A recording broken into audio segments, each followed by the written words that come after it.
Hi again. Welcome back. Again, my name's Thomas. Today we're going to be talking about swing words and why we use them and what point is them actually using them and why they're invented and for other reasons such as that. Anyway, let's just get into it. So, swing words. Originally, the actual term swing words is a swing word in itself. It wasn't really English to begin with. It was actually just a made up term that they began using in the 1800s. Slang words I would, are easily defined. They're just words that aren't English, but are commonly used in English by different groups.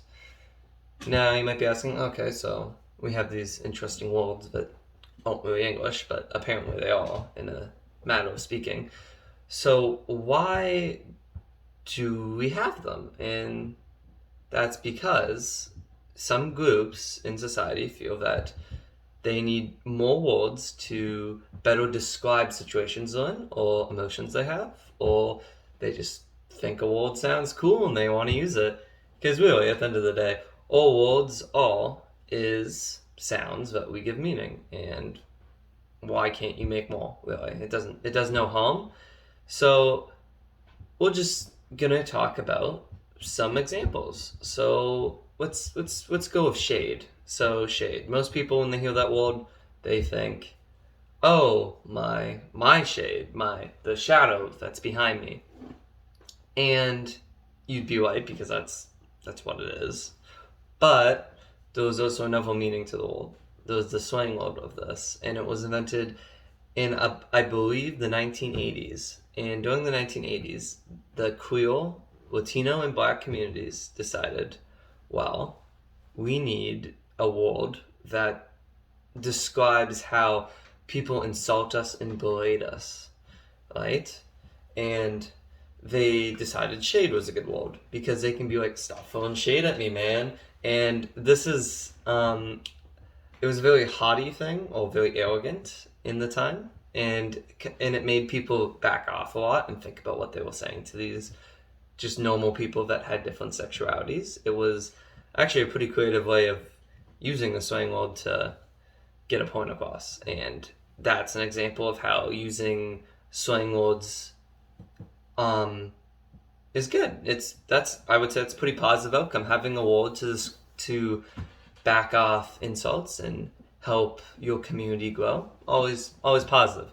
Um, I find the word shade has become kind of funny though nowadays because it's not really used for that anymore. It's more so used by people that think it sounds cool. For example, I know quite a number of people from my school that are not gay and are very much white that use that word because they think it sounds gangsta or whatever, even though like I'm pretty sure that that's not the intended purpose of the word. But as it was a slang word, I suppose it can be one again. So they can use the slang word to better represent how teenagers in a fairly wealthy neighborhood are treated poorly, I suppose, and that's just dandy. So the second example I would like to use today is file.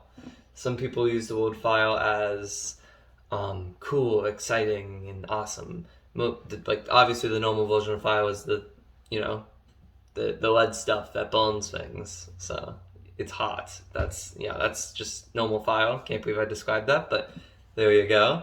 Um, Basically, the word file originally is meant as passionate too. It can mean passionate, happy, and people use it nowadays.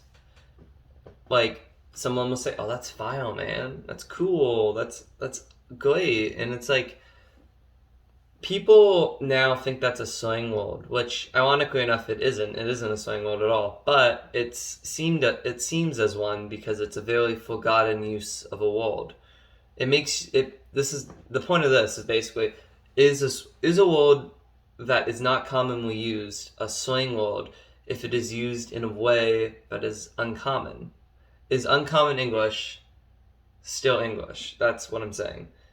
And I know my English teachers I've had before will definitely say, "Oh, it is," but realistically, is it like is words that we don't use still English?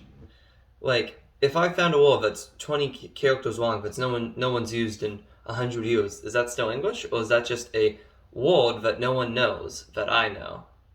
That means nothing to anybody but me. Because at that point, it's not a language anymore. It's sounds that mean nothing to anyone. So it's sort of pointless.